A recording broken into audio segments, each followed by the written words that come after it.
Everyone, good morning from Tawang.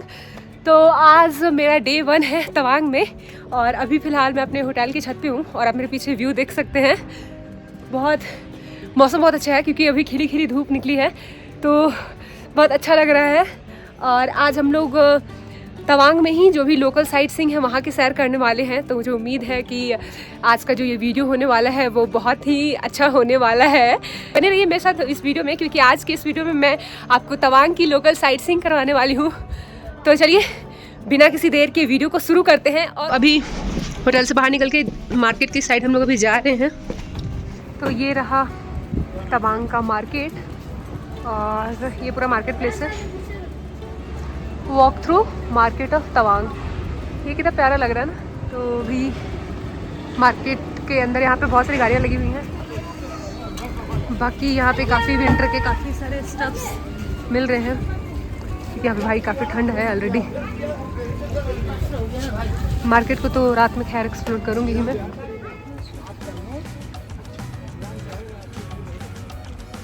जैसे ही आप तवांग के इस मेन मार्केट में आते हैं तो यहाँ आपको लाइन से काफ़ी सारी गाड़ियाँ दिखेंगी जो कि तवांग की लोकल साइट सीइंग करवाने के लिए यहाँ पे लगी रहती हैं। तो आप यहाँ पे किसी भी ड्राइवर से बात करके अपने लिए एक गाड़ी की बुकिंग कर सकते हैं। और ये जो गाड़ियाँ होती हैं वो आपको मतलब एक पर्टिकुलर टाइम पीरियड के अंदर मतलब 4 से 5 घंटे के अंदर आपकी सारी जगहों को सैर करवा देगी। तो कुछ ड्राइवर्स के नंबर मैं डिस्क्रिप्शन बॉक्स में मेंशन कर दूंगी, अगर आप चाहें तो उनसे बात करके अपने लिए बुकिंग करवा सकते हैं। अब यहाँ पे अभी टैक्सी स्टैंड में तो हम लोग आ चुके हैं, लेकिन यहाँ पे प्राइस तो ये काफ़ी ज़्यादा नेगोशिएट करने के बाद मतलब 6 लोकल साइट सीइंग है। तवांग में 6 जगह आप जा सकते हो लोकल साइट सीइंग में।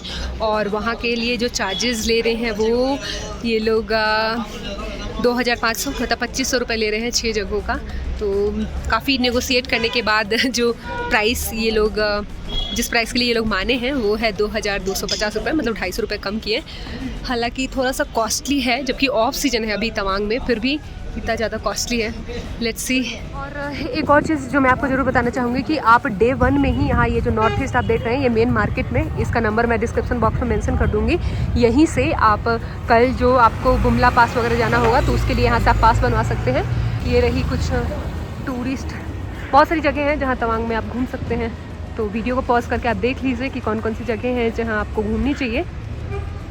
सो right now we are going to Tawang monastery और ये पूरा तवांग का मार्केट है। तो मार्केट से होते हुए जो डिस्टेंस है मार्केट से मोनेस्ट्री का वो सिर्फ 2 किलोमीटर है। तो इसलिए हमने सोचा कि चलते हैं इसी रास्ते से। ये हाय क्या नाम है इसका? भाई नाम बहुत डिफिकल्ट है। तो ये देखो इस रास्ते से आ रहे हैं और देखो स्टेयर्स हैं और इन स्टेयर्स को होते हुए हमें कहाँ जाना है, वो सामने रहा, वहाँ जाना है। जब भी आप कहीं भी जाते हो घूमने और लोकल साइट सीइंग अगर आप कर रहे हो, रास्ता आपको नहीं मालूम है, तो मैं आपको ज़रूर ये सजेस्ट करूँगी कि आप यहाँ के जो लोकल्स हैं ना उनसे पूछ लीजिए और उनसे पूछ के आप रास्ता को कवर कीजिए। जो बहुत ही कॉमन दिखेगी आपको वो यहाँ पे जितने भी स्टॉल्स दिखेंगे ना वहाँ पे लेडी हैं सारी। हाँ, मोनेस्ट्री तक जाने का जो रास्ता है वो काफ़ी ढलान है तो इसलिए जाने में तो अच्छा लग रहा है। और जब लेकिन उधर से रिटर्न जब वापस आना होगा तब समझ में आएगा। ये रहा एशिया का 2nd लार्जेस्ट मोनेस्ट्री जो कि तवांग में है। ये देखो, ये देख सकते हैं जैसे कि आप, ये लाइब्रेरी है centre for Buddhist cultural studies. यहाँ पे कुछ कॉफ़ी भी है। और जैसे ही आप इस मोनेस्ट्री में एंटर करोगे तो एंटर करने से पहले ही यहाँ पे एक छोटी सी शॉप है और इस शॉप से आप कुछ खाने पीने के सामान ले सकते हैं। और यहाँ पे कुछ बुद्धिस्ट कल्चर के जो फ्लैग्स होते हैं और फ्रिज मैग्नेट्स वगैरह होते हैं वो भी मिल रहे थे यहाँ पे। और यहाँ की वॉल्स पे भी आपको कुछ लिखा हुआ मिलेगा, हालांकि मुझे तो ये पढ़ने नहीं आता। इन केस यू गाइज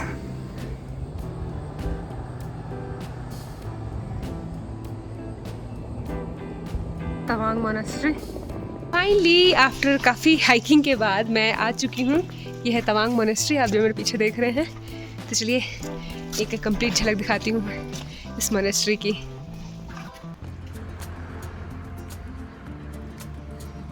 यहाँ पे एक और चीज़ जो आपको देखने को मिलेगी वो है कोटेशन लिखा हुआ, देखो। क्षमा परम तप और तितिक्षा है, बुद्ध निर्वाण को परम बतलाते हैं। दूसरों का घात करने वाला, दूसरे को पीड़ित करने वाला गृह त्यागी श्रमणा नहीं हो सकता। 300 साल पहले बने इस मठ को बौद्ध भिक्षु अंतर्राष्ट्रीय धरोहर मानते हैं। 1680 में मेराक लामा लोद्रे ग्यास्तो ने इसे बनवाया था। इसमें 570 से भी ज्यादा बौद्ध भिक्षु रहते हैं और समुद्र तल से लगभग 10,000 फुट की ऊंचाई पर बने हुए इस मठ को दुनिया भर के बौद्ध भिक्षु और पर्यटक देखने आते रहते हैं। पहाड़ी पर बने होने के कारण तवांग मठ से आपको पूरी तवांग घाटी के खूबसूरत दृश्य दिखाई देते हैं। स्टार्टिंग में इस मठ को एक छोटे से मकान के रूप में निर्माण करवाया गया था, लेकिन कुछ वर्षों के बाद इसे एक भव्य झोपड़ी के आकार में बदल दिया गया। यहाँ के हर एक दीवार को आप अगर देखेंगे तो वहाँ पे बारीकी से नक्काशी किया गया है। साथ ही साथ इस मठ के अंदर आपको गौतम बुद्ध की 18 फीट की एक विशाल प्रतिमा भी दिखाई देगी। और ये जो नीचे फर्श की अगर मैं बात करूँ तो ये लकड़ियों से बना हुआ है। अगर आप कभी भी तवांग मोनेस्ट्री में आते हैं तो यहाँ आपको बहुत सारी ऐसी चीज़ें मिलेंगी जो थोड़ी सी आपको यूनिक लगेंगी। जैसे कि यहाँ पे आप देख सकते हैं ये जो एक पिलर काइंड ऑफ बना हुआ है, जिसपे जो भी दर्शक आते हैं वो यहाँ पे अपने कॉइन्स चढ़ाते हैं। साथ ही साथ यहाँ पे एक डोनेशन बॉक्स है, तो अगर आप कुछ रुपए पैसे दान में देना चाहते हैं तो आप इस डोनेशन बॉक्स में डाल सकते हैं। और यहाँ पे एक रजिस्टर रखा गया है। एक्चुअली इसको कहते हैं ऐसा माना जाता है कि जो भी आपकी विश होती है वो आपको इस रजिस्टर में लिखना होता है, और जो भी आप विश इस रजिस्टर में लिखते हो वो आपकी जो विश है वो पूरी हो जाती है। तो इसे विश लिस्ट डायरी भी कहते हैं। तो अगर आप कभी भी तवांग मोनेस्ट्री आते हैं तो इस विश लिस्ट में आपकी जो भी इच्छा है वो जरूर लिख के आए। तवांग मोनेस्ट्री एशिया का सेकेंड लार्जेस्ट मोनेस्ट्री है। तो अगर आपको तवांग मोनेस्ट्री को कंप्लीट एक्सप्लोर करना है तो आप मान के चलिए कि आपको एक दिन पूरा लग जाएगा इस मोनेस्ट्री को निहारने में। और यहाँ से आपको पूरे तवांग वैली जो है उसकी पूरी जो व्यू है वो यहाँ से दिखाई देती है। तो अभी हमने ये जो एशिया का सेकेंड लार्जेस्ट मोनेस्ट्री है दैट इज़ तवांग मोनेस्ट्री, इसको काफ़ी समय यहाँ पे बिताने के बाद अब यहाँ से निकल रहे हैं और बढ़ रहे हैं दूसरे लोकेशन की तरफ।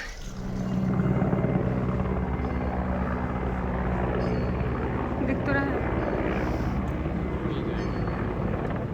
वैसे तो अगर आप गुवाहाटी से तवांग बाय एयर आना चाह रहे हैं तो आप हेलीकॉप्टर से आ सकते हैं। यहाँ पे तवांग में एक हेलीपैड भी है, लेकिन ये जो हेलीपैड है वो बहुत ही छोटा है और इनफैक्ट यहाँ पे एक टाइम में सिर्फ एक ही हेलीकॉप्टर की पार्किंग हो पाती है।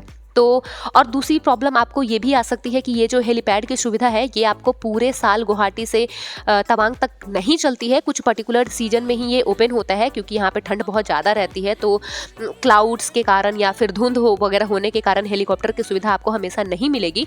फिर भी अगर आप लकी हुए और अगर आपको हेलीकॉप्टर की सुविधा मिल रही है तो आप अपने लिए पहले से टैक्सी वगैरह की बुकिंग करवा लें, क्योंकि जब एक बार आप हेलीपैड के पास उतरते हैं तवांग में तो उसके बाद वहाँ से अदर ट्रांसपोर्टेशन की फैसिलिटी उतनी अच्छी नहीं है। और हेलीपैड से तवांग का जो मेन सिटी है, मेन मार्केट है, वो 8 किलोमीटर के डिस्टेंस पे है। तो ताकि आपको परेशानी ना हो इसलिए आप पहले से ही टैक्सी या फिर अदर ट्रांसपोर्टेशन की बुकिंग करवा लें, ताकि वो आपको हेलीपैड से लेके मेन सिटी तक ड्रॉप कर दे। अभी फ़िलहाल जहाँ मैं जा रही हूँ ओरगलिंग मोनेस्ट्री, और ये जाने का रास्ता जो पूरा है ये जंगलों से होके जाता है। और यहीं पे आपको ओरगलिंग के सेक्रेड ग्रुप भी देखने को मिलेंगे। इसका मतलब होता है कि यहाँ पे आसपास में पेड़ों की कटाई करना मना होता है। इसको जो लोकल्स हैं काफ़ी पूजनीय मानते हैं, तो इसलिए यहाँ के आसपास आप पेड़ों को बिल्कुल भी नहीं काट सकते हैं। तो इन्हीं जंगलों के बीच से होते हुए फ़िलहाल मैं आ चुकी हूँ ओरगलिंग मठ में, और इसे ओरगलिंग गोम्पा भी कहा जाता है। ओरगलिंग गोम्पा तवांग के मेन टाउन से लगभग 3 किलोमीटर की दूरी पे है, और इसे छठे दलाई लामा, जिनका नाम शांग्यांग तासी था, उनका जन्म स्थान भी बताया जाता है। 1487 में इस गोम्पा को बनाया गया था और 1683 में दलाई लामा के जो छठे रूप हुए उनका जन्म हुआ था और वे यहीं उर्गलिंग गांव में रहते थे। हालांकि यह एक छोटा सा मठ है लेकिन बौद्ध धर्म के लोगों के लिए बहुत महत्व रखता है। इस गोम्पा के पीछे की कहानी है और कहानी के अनुसार जब छठे दलाई लामा वापस लहासा जा रहे थे तो यहाँ के जो लोकल्स थे वो उनको यहाँ से नहीं जाने देना चाह रहे थे।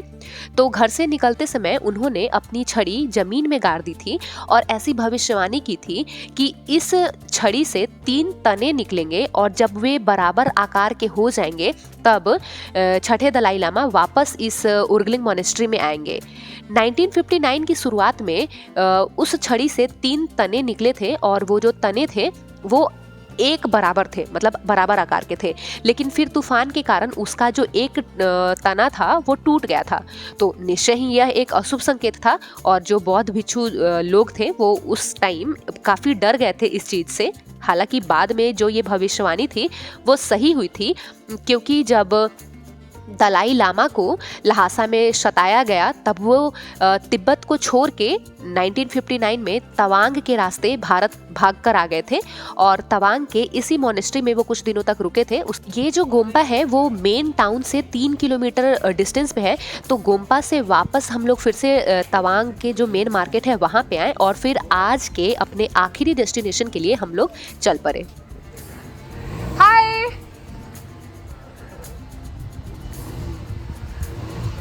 गिरना मत बस तुम लोग।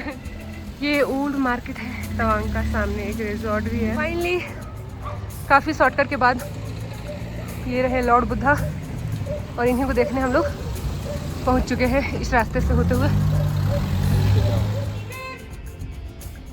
शाम का समय हो चुका है और अभी हम लोग हैं बुद्धा पार्क में। ये देखिए, ये है बुद्धा पार्क और फिर यहाँ से आगे यहाँ पे एक बड़ी सी फ्लैग भी है, लेकिन अभी वो हवा शायद कम है क्योंकि नहीं चल रही है। देखो सामने सारे बादल पहाड़ों पे दिख रहे हैं आपको। व्यू तो बहुत ही खूबसूरत है और इसके साथ ही साथ यहाँ आप देख सकते हैं आई लव तवांग। तो यहाँ तो काफ़ी भीड़ रहती है, लेकिन अब क्योंकि शाम का समय हो चुका है और you can see the moon also. हम लोग इस रास्ते से आ रहे हैं और मौसम देख सकते हो बहुत ठंड हो रखी है। जितनी ऊंचाई पे आप जाओगे उतनी ज़्यादा ठंड है। एंड ये देखो बहुत बुद्धा के स्टेचू है यहाँ पास में और भी कई सारे स्टेचू हैं। तो ये है the most famous I love Tawang. वैसे तो तवांग में मेजर 6 ही जगह हैं जहां आप घूम सकते हैं, लेकिन अगर आप गाड़ी की बुकिंग करके जाते हैं तो आराम से एक ही दिन में सारी जगहों को एक्सप्लोर कर लोगे। लेकिन क्योंकि हमने बाय वॉक घूमने का डिसाइड किया था इसलिए हमें तवांग को एक्सप्लोर करने में 2 दिन लगे। तो ये जो भी अभी तक वीडियो में आपने देखा वो सारी जगह हमने एक दिन में एक्सप्लोर करी थी। अब बात करते हैं नेक्स्ट डे की। आज है डे 2 और तवांग में हमारा आज दूसरा दिन है और आप देख सकते हो अभी मैं मार्केट में टहल रही हूँ। तो यहाँ जितने सारे मार्केट है ना वो सारे क्लोज है, क्योंकि तवांग में ट्यूसडे को पूरा मार्केट जो है वो बंद रहता है। तो अभी हमें भूख लगी थी तो हमने सोचा कि चलो मार्केट चला जाए कुछ खाने पीने के लिए, लेकिन यहाँ तो पूरा मार्केट क्लोज है। तो ये जो है ये ओल्ड मार्केट है ना, ये ओल्ड मार्केट ना, ओल्ड मार्केट क्लोज है पूरा। बाकी तवांग में एक न्यू मार्केट भी है तो अभी वहाँ जाने वाले हैं, शायद वो खुला रहे, लेकिन पूछ लेते हैं इधर से ही, क्या पता वो भी बंद रहा तो फिर वापस ऐसे ही लौटना पड़ेगा।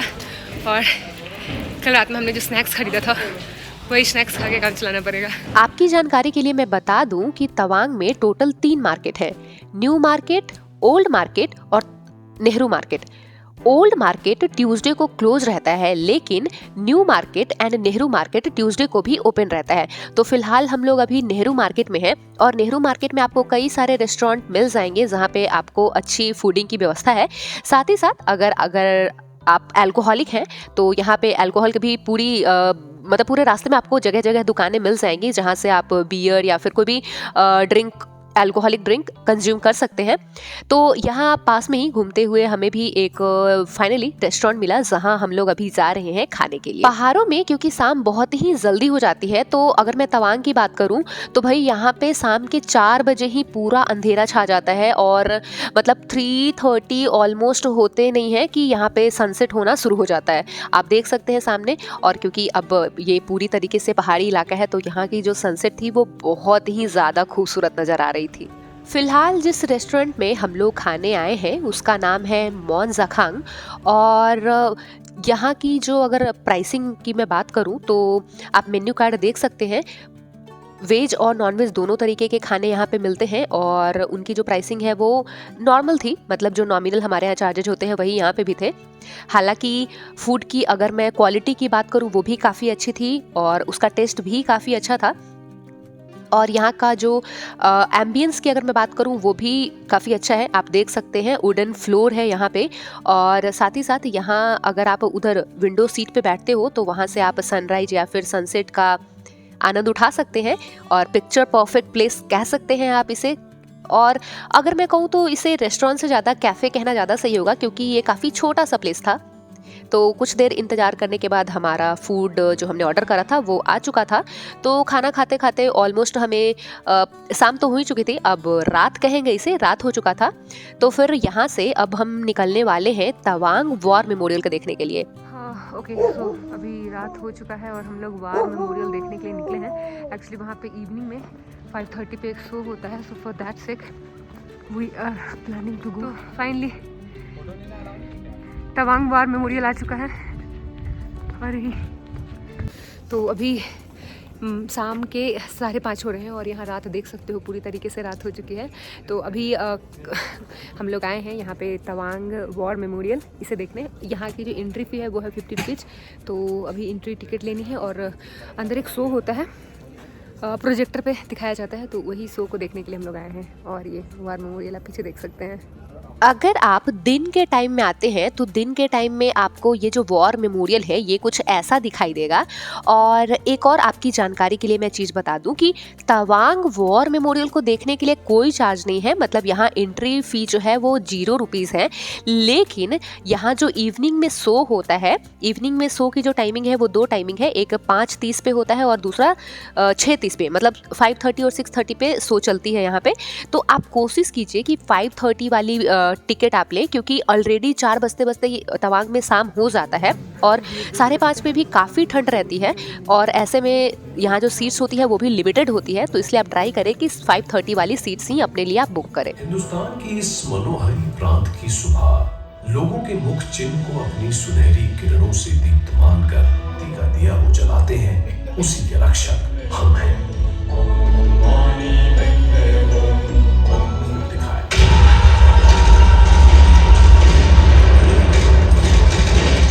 ये तो वो सारी प्लेसेस थी जो मैंने तवांग में एक्सप्लोर करा था। हालांकि अगर आप कभी तवांग जाते हैं तो मैं 2-3 प्लेसेस के बारे में आपको ज़रूर रिकमेंड करना चाहूँगी कि आप इन जगहों को मिस ना करें। तो उसमें से सबसे पहली जगह जो मैं आपको रिकमेंड करने वाली हूँ वो है एक बहुत ही खूबसूरत सा वाटरफॉल जिसका नाम है जुंग वाटरफॉल। हालांकि ये तवांग से थोड़ी दूरी पे स्थित है, लेकिन जब आप इस वाटरफॉल को देखिएगा तो मतलब एक बार तो आप भी ये सोचने को मजबूर हो जाएंगे कि हमारे इंडिया में भी इतनी सुंदर सुंदर वाटरफॉल अवेलेबल है। दूसरी एक और वाटरफॉल है जिसका नाम है बोंग बोंग वाटरफॉल। तो जब आप गाड़ी की बुकिंग करते हैं तो गाड़ी वाले आपको खुद ही इन सारी जगहों को भी कवर करवाते हैं। तो ये जो दोनों वाटरफॉल है ये must visiting places of Tawang है। तो जब भी आप तवांग जाए इन जगहों को देखना मिस आउट ना करें। इसके साथ ही साथ जब आप तवांग से वापस लौटेंगे सेला पास की तरफ तब आपको बीच रास्ते में एक वॉर मेमोरियल मिलता है जिसका नाम है जसवंत वॉर मेमोरियल। तो अभी अपने आने वाली वीडियो में मैं आपको दिखाऊंगी इस वॉर मेमोरियल के बारे में भी। हालांकि ये जो वॉर मेमोरियल है ये भी तवांग डिस्ट्रिक्ट के अंदर ही आता है। तो अगर आप चाहें तो तवांग के इस जसवंत वॉर मेमोरियल में भी घूमने जा सकते हैं, देखने जा सकते हैं यहाँ पे। So this is all for today's video and I hope कि आज की जो मेरी वीडियो होगी ये आपको पसंद आई हुई होगी। तो अगर आपको मेरी वीडियोज़ अच्छी लगती है, मैंने जो इन्फॉर्मेशन शेयर किया वो अच्छी लगती है, then please do hit the like button, subscribe my channel and do not forget to hit the bell button, ताकि जो भी अपकमिंग वीडियोज़ मेरे चैनल पे है उसकी नोटिफिकेशन आपको मिलती रहे। So thank you so much for watching.